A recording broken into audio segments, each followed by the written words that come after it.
So, after a few episodes of following our heroes around Mutzba Town, we now switch over to the other side and see what Zwijo has been up to. It turns out he's trapped within a space inside of Kuidals space-time, thanks to the assistance of Dinios, who is hellbent on becoming her own bakery manager. Hello everyone and welcome to Dueling with Downton, and today we're talking all things episode 82 of the Yugioh Go Rush anime series. Ashley confirms that Dinios is a female. Now, you all might be facepalming because you already knew that, but for me, I was still a bit confused. Oops. Now, obviously, that's not really that important, and it was probably obvious with the whole love rivalry between herself and Mitsuki over Zwijo, but at the same time, don't judge me. Anyways, let's talk about this episode, as it mainly follows Zwijo breaking out of old habits and learning that he too can distort fate. Or in simpler terms, just win without using Requiem / old habits. Now, this episode itself wasn't that groundbreaking, but it does actually allude to the fact that within Kuidal space-time, he can alter characters to have some supernatural ability or enhances their other abilities that they currently have. Because up to this episode, we didn't know that Dinios had the ability to create force fields, and she essentially does create a massive dome over where the bakery is, trapping Zwijo herself and Mayuda within that kind of area. How on earth do the other residents and the kind of bakery customers get in and out? Who the hell knows? Now, one thing I do actually like as well is the fact that because Kuidal is giving these characters slight alterations and power buffs, it's essentially him saying these characters are important, yet they are surrounded by people that are threatening to my plans.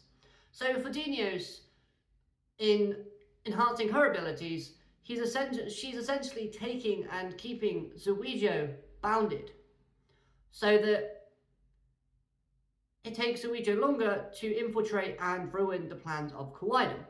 As for the duel, I thought it was okay, it was decent, as after all we had monsters that I actually do like.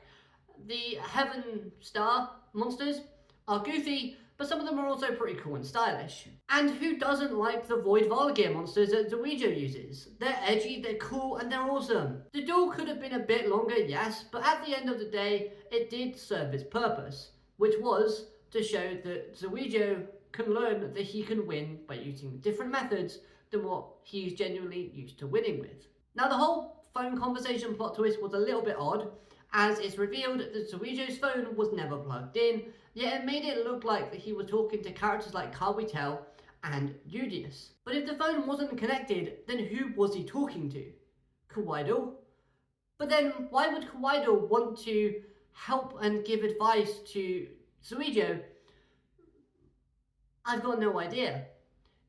Yet there might be another person, and we'll come back to that in just a moment. So obviously at the end of this episode, we do have that whole reveal that the number 40 appears within the sky, and we're left wondering, what could that possibly mean? Could it be a countdown of some sorts? Could it be a target that Kuidal is trying to reach? Or could it be that's the amount of people we have left to save? Or once it hits to like 100 or something, it's game over for everybody. And we're at the minute just on the 40 count. We don't actually know yet as of this episode, but it's still quite intriguing to think about.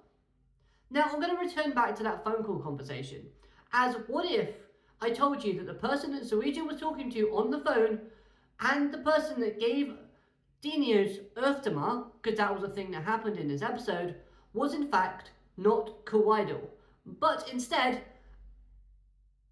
another person who gains from Kuidal's downfall, and that is Otis's Earthdemar. Now, Otis's Earthdemar is currently trapped inside Kuidal, so if Kuidal was to be defeated and go down, then it's safe to assume that the Earthdemar could still escape. Therefore, the Earthdemar has some logical reasoning for wanting to help Zwijo.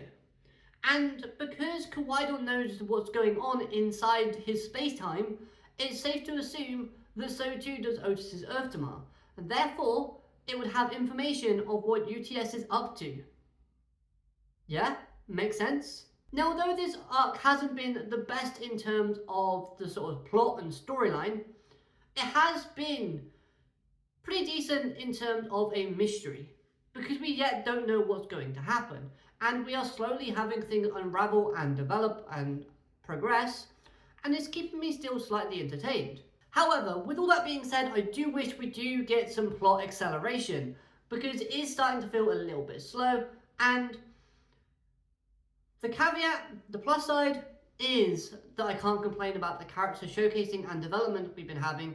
Because of this storyline, it is making other characters shine and stand out a bit more and give them a bit more spotlight. So, thumbs up. There's nothing really more to say about this episode, and I'm finding that a common theme with some of these episodes at the minute, that they are quite straightforward. There's not really too much to dive into. Yeah, there are still little bits and pieces that we can talk about, so that's a good thing.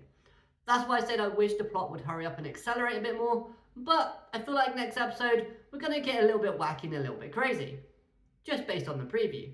So that's all I got to say. Hope you've enjoyed this quick mini review, and what are your thoughts? Do you think Otis's Earthdemar is actually the one who's been helping Zwijo? Let me know your thoughts and first impressions of this episode in the comments down below. Have a great day, alligator, matane, goodbye.